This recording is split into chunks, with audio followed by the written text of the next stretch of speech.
Tribunal Constitucional.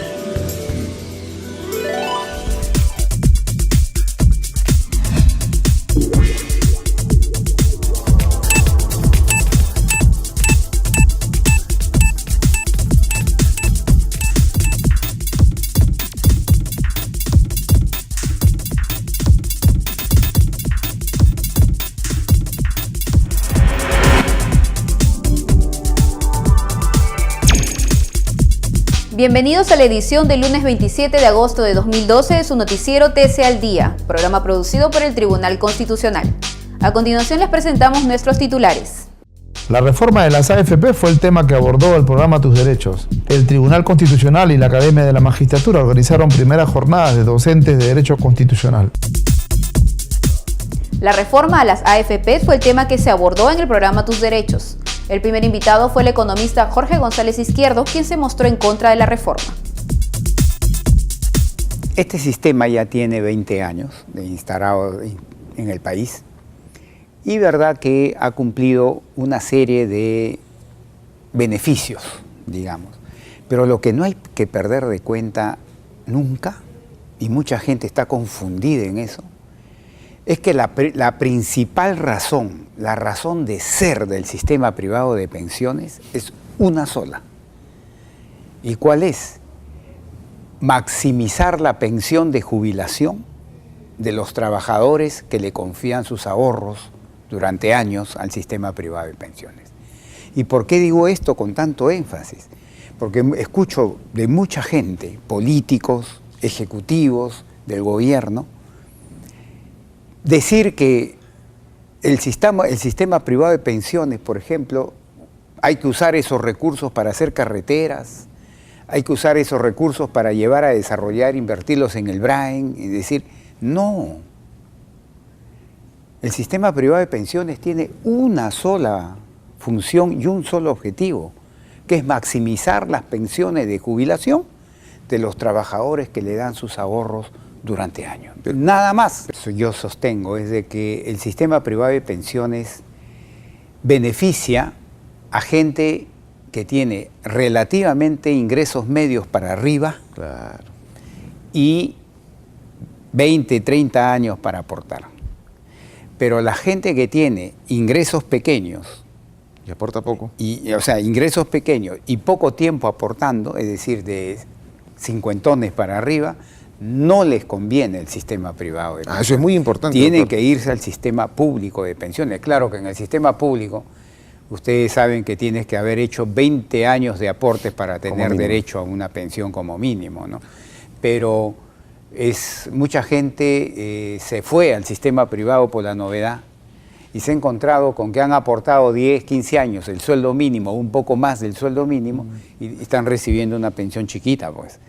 ¿No? Pero no es el tema del sistema en sí, sino que no se le ha informado correctamente a la gente de qué sistema le conviene, dado su ingreso, dado su edad y por consiguiente los años que tiene para aportar.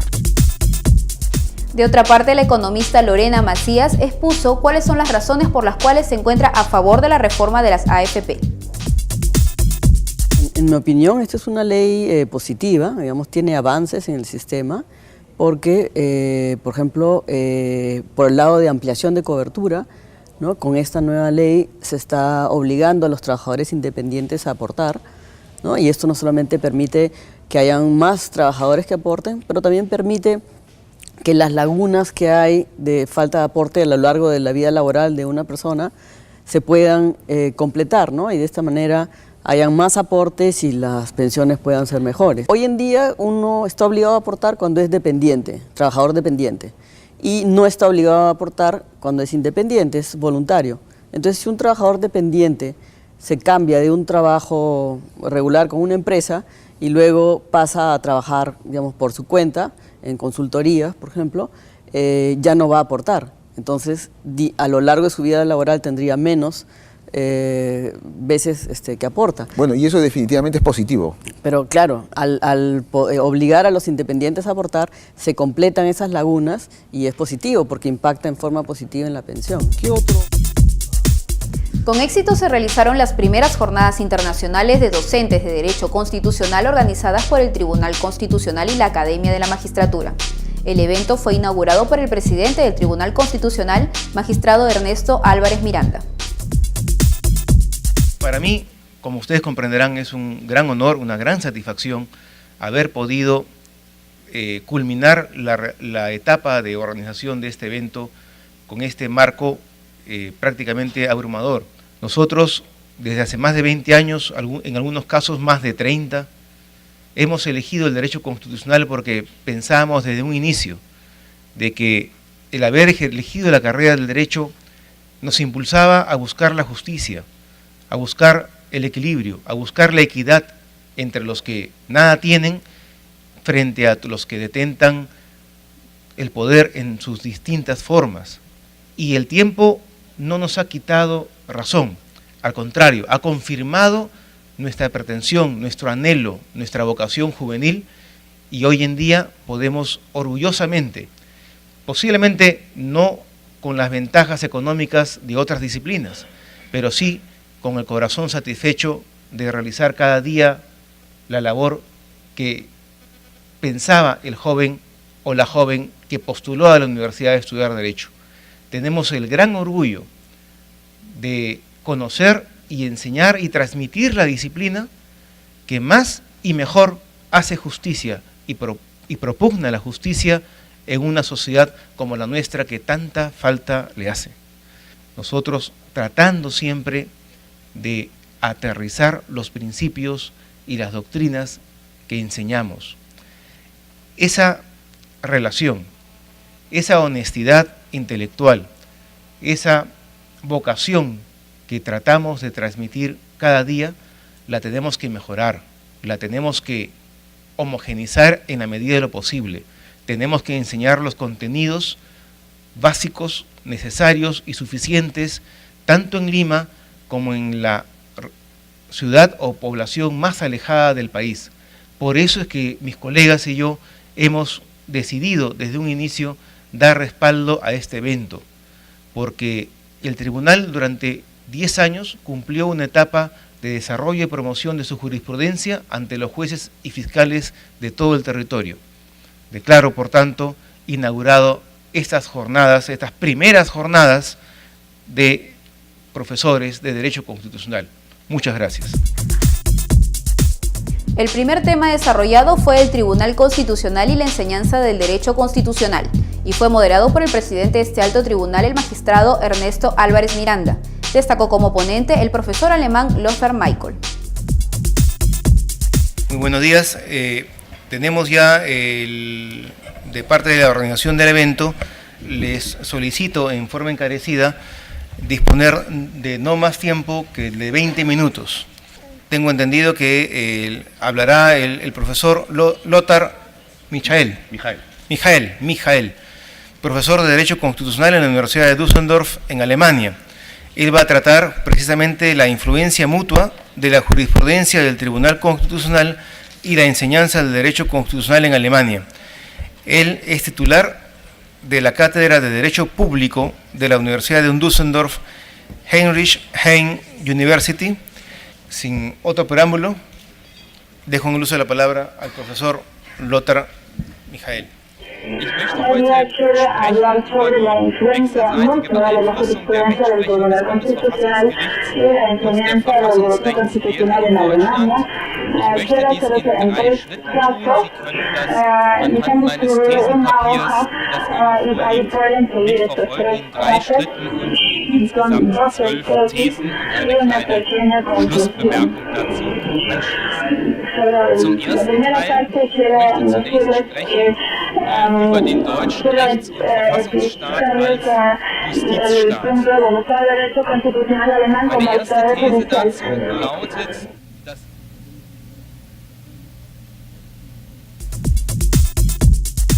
Por la tarde se realizó el primer panel denominado El control constitucional en perspectiva comparada y fue moderado por el vicepresidente Óscar Urviola Jani. El primer expositor fue el profesor Samuel Isacharov. Es para mí muy grato moderar el presente panel titulado El control constitucional en perspectiva comparada, en el cual tendremos la oportunidad de contar con la participación de representantes de 3 países que cuentan con sistemas de jurisdicción constitucional alternativos, como son los Estados Unidos de Norteamérica, con su modelo de control difuso de constitucionalidad, España, tributario del pensamiento kelseniano, orientado al control concentrado de constitucionalidad, México, en donde la Suprema Corte de Justicia hace las veces de Tribunal Constitucional. A continuación les presentamos la entrevista que realizara la doctora Carolina Canales, coordinadora general del Gabinete de Asesores del Tribunal Constitucional, al doctor José Fernando González, ministro de la Suprema Corte de Justicia de México. Buenos días, amigos de TC al Día.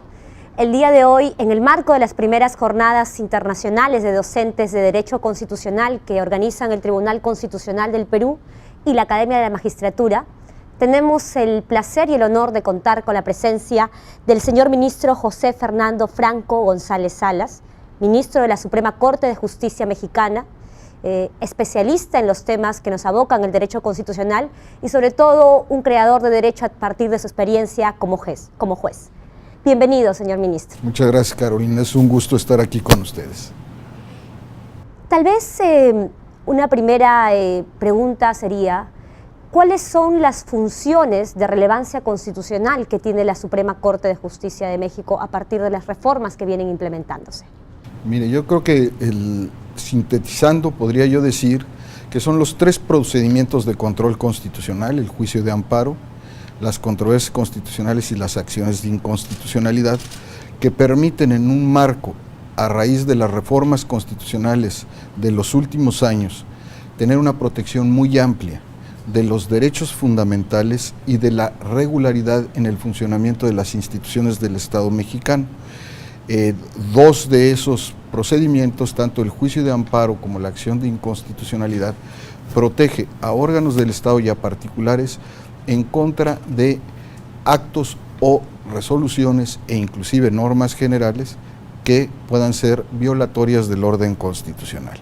Y las controversias constitucionales, por su lado, le permiten a los órganos públicos protegerse de actos que puedan invadir su esfera de competencia y que provienen de otros órganos públicos. Consecuentemente, es un medio de equilibrio y control de las competencias de los órganos del Estado.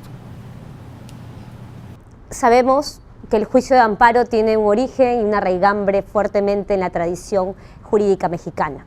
¿Cómo ha evolucionado este proceso de amparo? Es muy interesante porque el juicio de amparo mexicano surge en la parte final de la primera mitad del siglo XIX. Y desde entonces ha mantenido una serie de características que hoy van a cambiar a raíz precisamente de una reforma constitucional muy importante aprobada por el constituyente mexicano en junio del año pasado. Y esto va a introducir una serie de cambios que le dan una mucho mayor apertura a la protección del juicio de amparo que pueden promover los particulares, y al mismo tiempo le da una mucho mayor capacidad resolutiva al Poder Judicial Federal para proteger a los individuos en contra de actos, resoluciones o leyes que los agravien, como es la expresión que usamos en el derecho mexicano, en sus derechos. Consecuentemente, creo que el juicio de amparo en los próximos meses, cuando tengamos la ley reglamentaria de la reforma constitucional, será un instrumento de protección fundamental de los derechos humanos en México. ¿Cuál es la relación y el enfoque dentro de la jurisdicción interna mexicana frente a la jurisdicción internacional de protección de derechos humanos? ¿Es una relación de complementación, una relación tensa? ¿Cómo usted haría un balance en el marco de estas relaciones entre ambos ordenamientos? Bueno, lo que sucede es que también en México el año pasado tuvimos una reforma constitucional muy importante en esta materia. vinculado con los derechos humanos, con los derechos fundamentales. A raíz de esa reforma, en la Constitución se establece que hay la obligación de tomar en cuenta tanto la Constitución como los tratados internacionales en materia de derechos humanos para resolver, interpretando siempre de la manera más favorable a la persona, lo que se conoce interpretación pro persona. Esto ha cambiado esa relación porque hoy nuestra propia Constitución nos obliga a tomar en cuenta el orden internacional en materia de derechos humanos, lo cual establece una vinculación diferente. Debo decirle con toda honestidad que antes de esta reforma sí había una serie de interpretaciones respecto de cuál debería ser, ¿no?, la posición respecto, por un lado, de la interpretación de convencionalidad en el sistema jurídico mexicano y por el otro lado, la relación respecto de las instituciones encargadas del control, por un lado de convencionalidad, que es la Corte Interamericana de Derechos Humanos, y por el otro lado, el control constitucional que le compete fundamentalmente a la Suprema Corte de Justicia de México. Hoy en día, nuestra visión necesariamente cambia a raíz de esa reforma constitucional y de algunas resoluciones de la Corte Interamericana que por una mayoría amplia en el Pleno de la Suprema Corte adoptamos y validamos en el régimen interno jurídico mexicano en la Suprema Corte. Usted mencionaba el control de convencionalidad, el control de constitucionalidad, sin duda que se constituyen en sí mismo como herramientas técnicas de interpretación que utilizan los jueces constitucionales al momento de resolver casos. En la jurisprudencia del Tribunal Constitucional peruano, por ejemplo, nosotros hemos adoptado el test de razonabilidad, siguiendo la fuerte experiencia y los años de experiencia del Tribunal Constitucional alemán. ¿De qué herramientas metodológicas se valen los jueces de la Corte Suprema Mexicana para poder realizar sus análisis en el caso del control de constitucionalidad? Sí, yo creo que una de las ventajas que tenemos en el mundo contemporáneo es la globalización en todos los sentidos y la posibilidad de conocer lo que se está haciendo en los distintos órdenes jurídicos, en los distintos tribunales constitucionales. Yo le diría que las herramientas, como le llama usted, son muy similares. Por supuesto, acudimos al test de razonabilidad, a la interpretación conforme, a la proporcionalidad para poder decidir dependiendo del tipo de problema que se está enfrentando para resolverlo jurídicamente. Así es de que yo creo que en este sentido, todos los tribunales constitucionales nos nutrimos de alguna manera de lo que se hace en otros tribunales, lo que se ha avanzado respecto de la propia experiencia que se tiene, pero al mismo tiempo aportamos otras cosas a otros tribunales constitucionales, ¿no? Entonces yo creo que las herramientas son muy parecidas hoy en día. Justamente es el espíritu de las jornadas a las cuales usted honra con su presencia, poder establecer ese diálogo entre cortes y tribunales constitucionales, porque si bien es cierto en un contexto de globalización que no solamente se da en el ámbito económico, sino se extiende también al ámbito político y al ámbito jurídico, tenemos que intercambiar nuestras experiencias porque sin duda los casos que se presentan en algún tribunal ya han tenido tal vez una experiencia paralela, contemporánea o previa. Y en ese sentido, tal vez para terminar, señor ministro, ¿cuáles serían dentro de la agenda de la Corte Suprema Mexicana los casos difíciles que tienen pendientes por resolver? Bueno, mire, precisamente ahora en la Suprema Corte, desde hace unos días, se está ventilando un tema muy delicado, que es el de la jurisdicción militar. En la Constitución mexicana se reconoce el fuero militar para faltas y delitos en contra de la disciplina militar. Consecuentemente, a raíz precisamente de una resolución de la Corte Interamericana de Derechos Humanos, la Suprema Corte empezó a revisar el alcance que debe tener el fuero militar. Y hoy en día se están discutiendo amparos interpuestos por particulares en contra de asuntos que se ventilan en tribunales militares por considerar que deben estar en los tribunales del orden común. Consecuentemente, por ejemplo, este es un tema muy delicado que se ha venido discutiendo y le puedo decir, porque ya están resueltos dos asuntos, que la Corte Mexicana se ha pronunciado en el sentido de avalar los criterios que fijó la Corte Interamericana de Derechos Humanos para que en todos aquellos casos en donde está involucrado un civil en cualquier orden, ¿no?, en que estén por el otro lado involucrados militares, sean los tribunales del orden común y no los militares los que conozcan de esos asuntos. Entonces este es un ejemplo de los casos que hoy en día se ventilan en la Suprema Corte de Justicia de la Nación, muy sensibles, muy complicados, pero que atienden precisamente a esta necesidad democrática del Estado democrático contemporáneo de proteger los derechos fundamentales. Bueno, de esta manera damos por concluida la entrevista, agradeciéndole nuevamente su participación y también los importantes comentarios que ha brindado para la comunidad jurídica peruana, siempre tan pendiente de los desarrollos de la hermana República de México. No, al revés, les agradezco muchísimo la invitación, ha sido muy gratificante, muy nutritiva intelectualmente esta experiencia. Me parece que realmente responde a una necesidad adicional. Creo que en el mundo actual, si buscamos sistemas democráticos de derecho, no solo le corresponde a los jueces, ni siquiera a los jueces constitucionales en exclusiva prepararse para esto, es a todo el conjunto de operadores jurídicos, incluyendo a maestros de derecho constitucional, ¿no?, que deben prepararse para las nuevas necesidades que nos impone el mundo actual. Muchas gracias, señor ministro. Al contrario, muchas gracias. Bien amigos, hemos llegado al final de su noticiero TC al Día, programa producido por el Tribunal Constitucional. Los esperamos la próxima semana con más noticias.